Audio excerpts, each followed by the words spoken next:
Taitajat-tapahtuma. Pakko sanoa, olen vaikuttunut koosta ja menosta, mitä olen nähnyt siitä. Kunnon menoa, meininkiä ja oikeasti hyvää mieltä.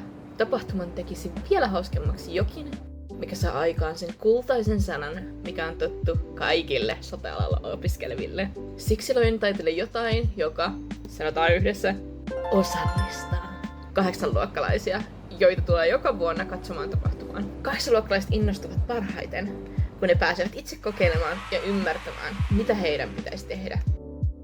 Taitelijat Bingon tarkoitus on antaa 8-luokkalaisille erilaisia tehtäviä ympäri tapahtuma-aluetta, jotka antavat heille makupalan erilaisista ammateista, nostavat eri ammattejen kiinnostavuutta ja hei, ehkä antaa mahdollisuuden sosiaalistua muiden nuorten kanssa.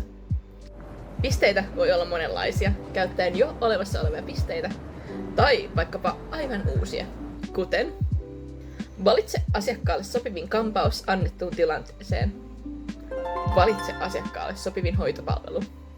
Yhdistä yhteensopivat kukat. Tsemppiviestin kirjoittaminen osallistujalle. Kata pöytä oikein. Kun bingo on tehty, voittoja saada useita palkintoja, jotka ovat sopivia tapahtumalle, kuten upea hattu, paita, jossa on logo, trinkettejä. Jokaisen osallistuneen joukosta arvataan isompia palkintoja, joista tapahtuman sponsorit saavat aivan mainian mahdollisuuden loistaa, tai antaa mahdollisuuden yhteistyöhön jonkun muun kumppanin kanssa. Jonkun kanssa.